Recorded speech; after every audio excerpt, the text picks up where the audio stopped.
dukoraniye ahangaha kuri buri munsi duhamagawe n'ubutatu butagatifu ku izina ry'Imana Data na Mwana Roho Mutagatifu, amen. Amahoro bana b'Imana, nimuhumure kwakira Roho Mutagatifu atuyobore mu nzira y'ukwemera, bityo turusheho kuba Kristu nyabo kuri iki cyumweru cya gatandatu cya Pasika tariki 22 Gicurasi 2022. Isomo rya mbere tugiye kwakira turayisanga mu gitabo cy'ibyakozwe n'intumwa umutwe wa 15 umurongo wa 1 kugeza ku wa 2 n'umurongo wa 22 kugeza ku wa 29. Abantu bamwe bavuye muri Yudeya baza bigisha abavandimwe muri Antiokiya bati, niba mutiyenyesheje uko Musa yabitegetse ntimushobora gukizwa. Nuko havuka amakimbirane n'impaka zikomeye kuri Pawulo na Barinaba bavuguruza abo bantu. Niko kwemeza ko Pawulo na Barinaba hamwe n'abandi muri bo bagiye Yerusalemu kureba intumwa n'abakuru b'ikoraniro bakabagisha inama kuri icyo kibazo. Mu byose yamaze kubyumvikanaho, intumwa n'abakuru b'ikoraniro biyemeza kwitoramo bamwe muri bo ngo batume i Antiokiya kumwe na Pawulo na Barinaba.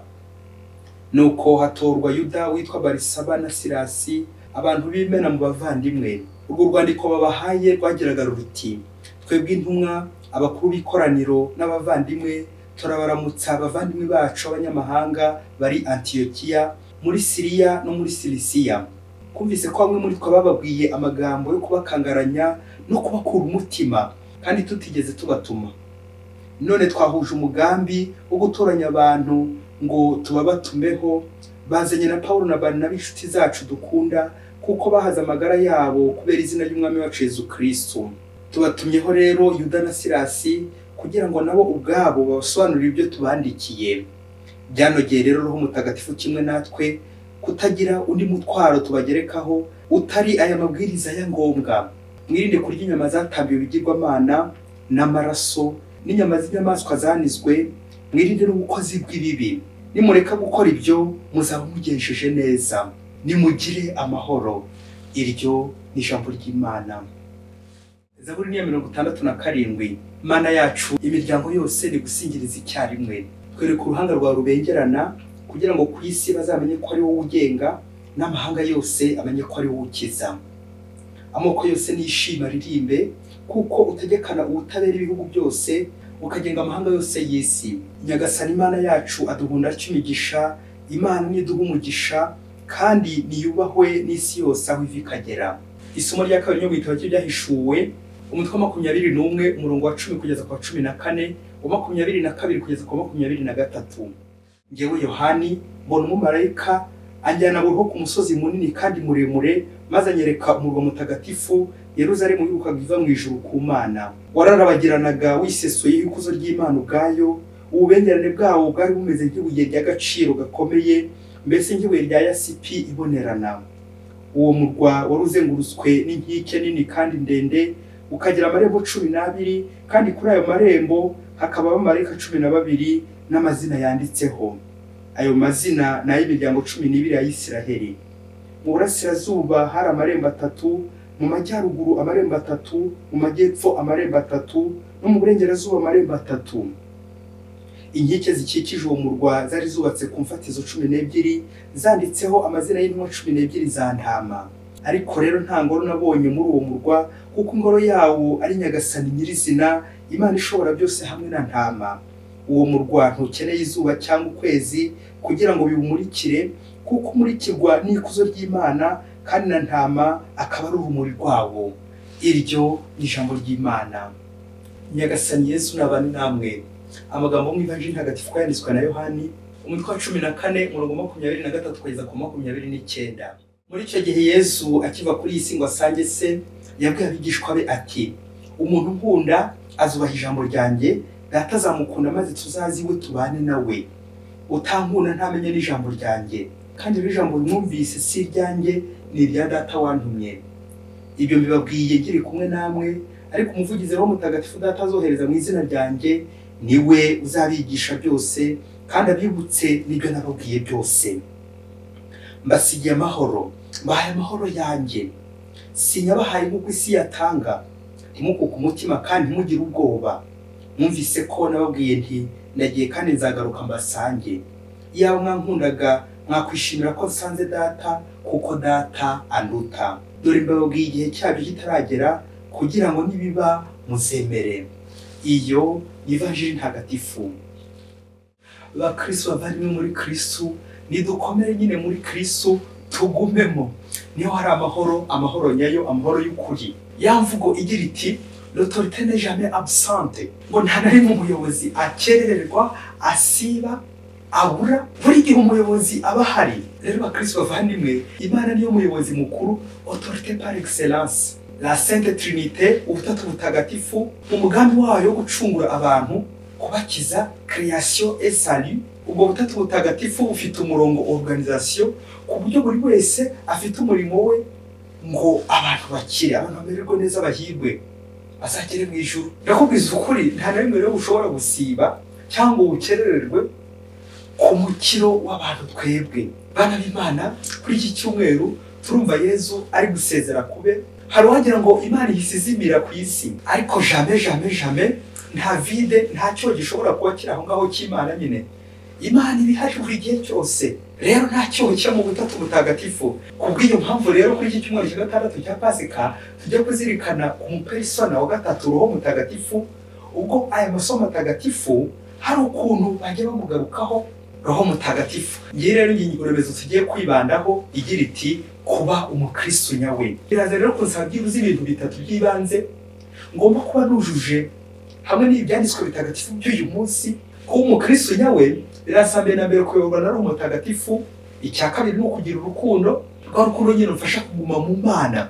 Ndetse bwa gatatu turaza kureba uko twakwipima ku munzani wa Kristu ubuhamya bw'ubuzima bwacu hamwe n'Imana, notre témoignage. Bityo nujije igihe nk'uko amasomo atagasubiza kugenda zigarukaho n'izindi nyinshi, ndetse bashobora kumwigishwa wa Kristu koko umukristo nyawe atari umukristo w'igihururu, bwa Kristo nyine burangirira mu gihuru. Nirinze kuvuga ikigunda. Aha uyu munsi kuri iki cyumweru nze gusohoka mu misa y'uyu munsi, mu isengesho kuri buri munsi, ndetse n'ahandi hose mpurira n'Imana mu butatu butagatifu kuri iki cyumweru, maze nanjye nshobora gushyira ubukristo bwanjye ku munzani, umunzani wa Yezu Kristu, biceza mpimire, andebere niba nta deséquilibre n'abafite, niba atari ubukristo bw'igihuha, igihuru, cya gihuru kizabyara igihunyira ubona hakiri kare, bwa bukristo bw'igice, ubukristo butuzuye, ubukristo bwo kumanywa ariko nijoro bikaza kurangira nyine suye mu bupagani, bwa bukristo bwamugize uburyarya Nyagasani ubudukize. Cyangwa nanone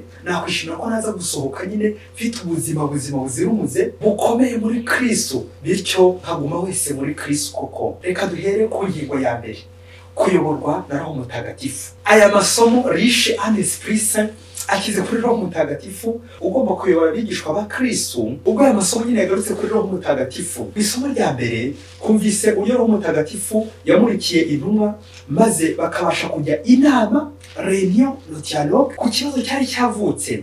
Impaka zikomeye zari zavutse zishingiye kwigenwa kugira abanyamahanga bari kwa Bakristu, nouveau converti. Nuko intumwa mu nama ya mbere, premier concile de Jérusalem muri 49 nyuma ya Yezu Kristu, nuko bamurikira Roho Mutagatifu bakaza kubona igisubizo gikwiye cyo kuyobora imbaga y'Imana. Ubwo bafashe umwanzuro wo kujya Roho Mutagatifu, ubwo twabyumvise bati byanogeye rero Roho Mutagatifu kimwe natwe utagira undi mutwaro tubagerekaho atari amabwiriza ya ngombwa. Mwirinde kurya inyama zatambiwe ibigirwamana n'amaraso, mwirinde n'ubukozi bw'ibibi. Amen amen. Bana b'Imana, uyobora Roho Mutagatifu koko afata umwanzuro, ninde kuvuga bakigaba umwanzuro mwiza. Uyobowe nyine na Roho Mutagatifu, guhumekerwa na Roho Mutagatifu, Roho Mutagatifu akanyongorera. Nuko Roho Mutagatifu yirinda ikibi agakora icyiza. Ukuri kw'Imana nayo igenga amahanga. Imana umugenga ikagenga abantu muri ubwo bushishozi bwayo nyine, Imana ikabageza heza nk'uko twabizirikanye muri Zaburi y'uyu munsi.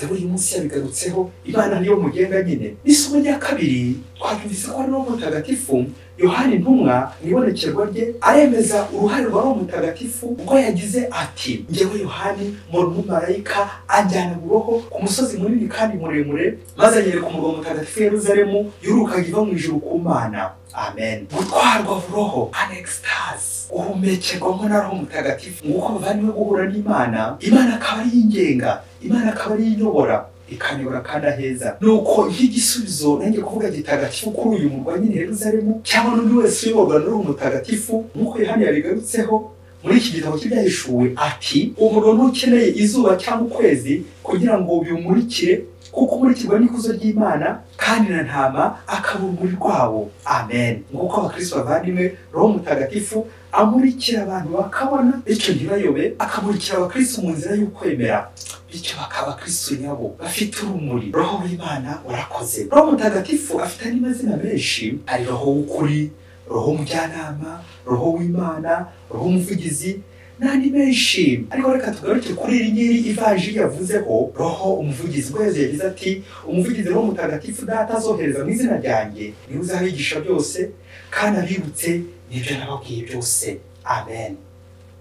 Bana b'Imana, n'umukristo nyawe, ubukristo nyabwo iyo yemeye kuyoborwa na Roho Mutagatifu ntiyikorere ibihuje n'ibyifuzo bye. Ndakubwiza ukuri, nawe ushobora kuba umuvugizi w'abandi kubera iri jambo nyine tugiye kugarukaho, urukundo, kuguma mu rukundo rwa Kristu. Ingingo ya kabiri, gukunda Kristu. Yesu ati yaba mwankundaga mwakwishimiye ko nsanze Data kuko Data anduta. Amen. Uyobowe na Roho Mutagatifu akunda Kristu koko. Bana b'Imana, ushengereza umukarisiya, adoration au Saint-Sacrement. Hari interuro nziza Yohani Mariya Vianney yakoreshaga akaba ari kumwe na Yesu. Jésus est là. Nawe yari yarakuye ku muyoboke w'Imana ukundaga kuza gushengerera. Ubwo interuro igira iti nugera imbere ya Yesu ntukarushwe no gushaka amagambo uza kumubwira menshi, ahubwo tuza silence, maze uvuge uti Yesu ndabizi neza ko ahari, je l'avise, il m'avise, ndamureba nawe akandeba. Amen. Ako kantu babyeyi, ndabizi neza ko Yesu ahari, mu gushengera bikaba birahagije. Ibyo birahagije rwose.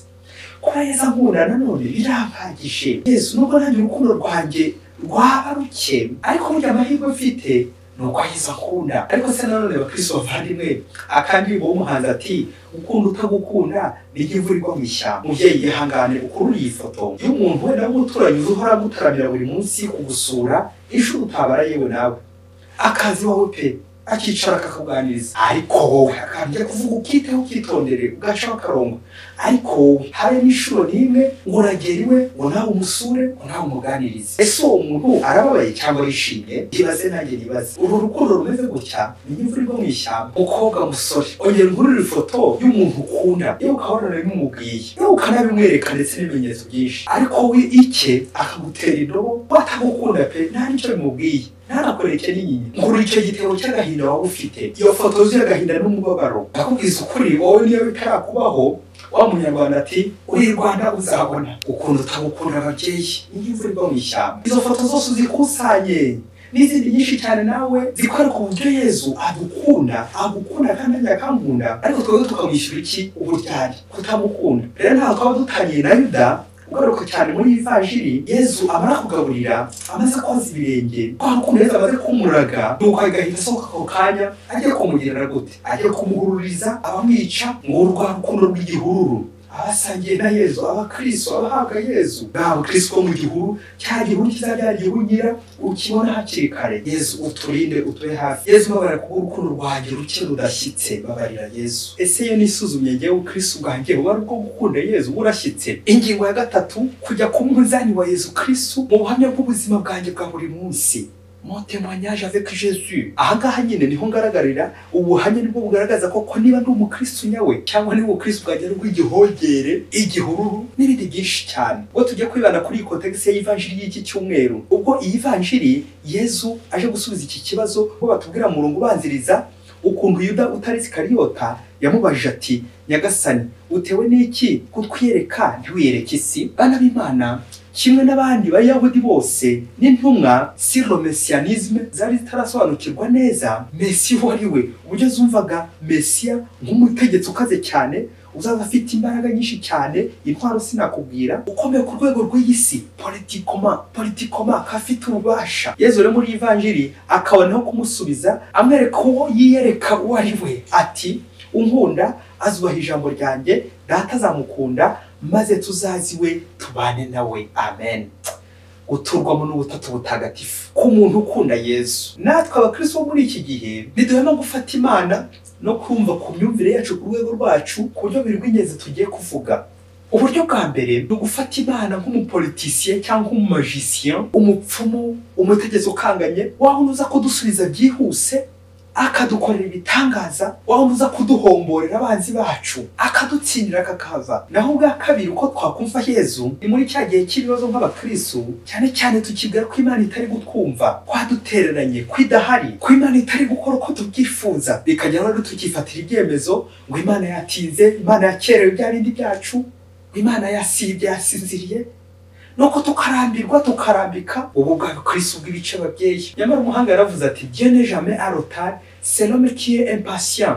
Ngo Imana ngo twabihereyeho haruguru nta nari mwise nta nari mwikererwa, ahubwo umuntu niwe urambirwa kandi arangiza kurambirwa akitahira akarambika. Rero bakristo bari muri iki cyumweru natwe kujya ku munzani wa Kristo hamwe n'ubuhamya bw'uyu mukristo ugiye kumva, reka natwe kwishyire nyine ku munzani wa Kristo uyoboye nyine na Roho Mutagatifu, maze turebe niba tugumana n'Imana mu gihe cy'ibyishimo ndetse n'ibibazo, cyangwa niba turambika tukarambirwa, kandi tuzirikana ko Imana ari byo warambije, warambiwe yatashye. Ngo umunsi umwe mu ruganda rukomeye cyane, ngo jera w'urwo ruganda yari umukristo w'indani pe, kandi nawe abizi, bose bamubona rwose nk'umukristo. Kandi umunsi umwe rero bose we waza kumutegeka gusinya inyandiko mpimbano bari buze gukoresha mu kurya ruswa ndetse no kwiba urwo ruganda bakabicyucyura. Rero akaba ari uyu mujera w'umukristo ugombaga kurusinyaho bwa nyuma kugira ngo rugire agaciro, rwemezwe, ubundi uruganda bakarurya bakarukokora. Ngaho nakurura ifoto niba bose atari umukristo, nawe uyu mujera akaba umukristo w'indani, uyu mutego uyu mukristo ujera azawigobotora ate? Kumva ari umukristo w'indani azemera gusinya inyandiko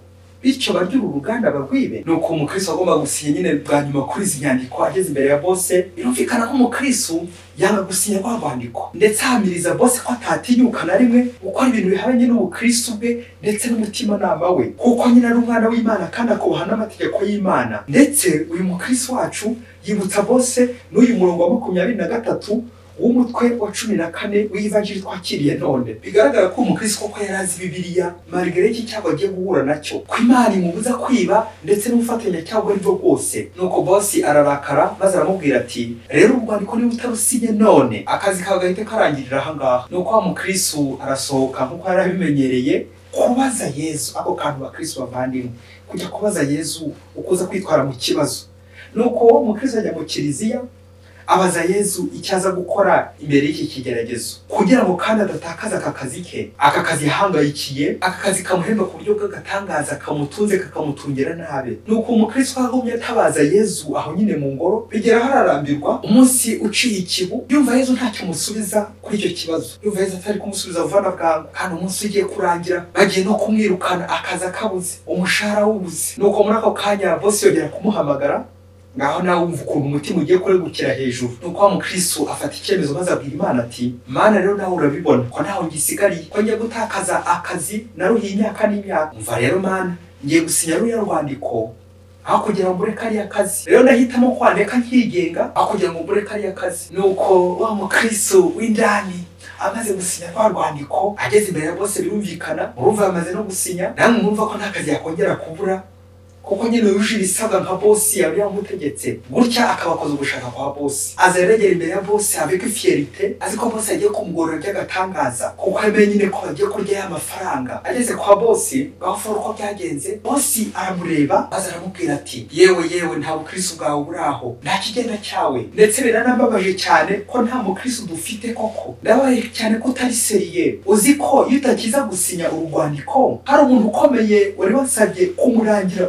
umukristo w'indani uzayobora uruganda rukaze cyane, mbese aho kugihembwa uruha rw'amafaranga ku buryo bukaze. Ahangaha nyine ukabonye na promosiyo ishyushye. Rero nanarije kugutanga nk'umukandida nizeye, none wumva ukuntu wongeye kwivuguruza. Rero umuntu nkawe n'ubukristo ntubukwiye, umuntu yindagurika muri seriye pe. Nakubwiza uko nta nokongera kuguha akazi, ejo utazahobya inganda z'abandi. Atrahison vraiment, umuntu nkawe yindagurika. Nakubwiza uko yakoze abantu benshi isoni, warangiza ngo uri umukristo koko wanwarenga ku mategeko y'Imana. Rero ntawe kongera kuguha akazi, ahubwo kirafana bwangu nanyu mvira aha. Ejo n'ejo bundi utazampombya, nsaze nta bukristo buraho, nta buseriye bwawe pe, nta kuri wifitemo. Bakristo nawe nkuru iyo foto y'uwo mukristo wacu ubuza akazi kubera uburyarya na trahison, abuze na promotion. Nakubwiza ukuri yasohotse agiye kwiyahura, kuko nyine abuze ihene n'ibiziriko. Nguko duhomba kubera iki? Kugambana na trahison utabaseriye. Umukristo kuri iki cyumweru niba uyoborwa na Roho Mutagatifu koko wakagombye kumworohera akakuyobora akagutsindira ibishuko ukamwumva utarambika kandi utarambirwa nuko ukirinda kwiyobora no kwifatira imyanzuro kwigenga kuko Imana ntishobora kuguterana bibaho upfa gusa kuyikomeraho. Amen. Roho w'Imana ngwino tuyobore wese Imana yoha umugisha. Imana Data na Mwana na Roho Mutagatifu. Amen. Padiri Musumukuru Ladislas wa Diyosezi ya Cyangugu.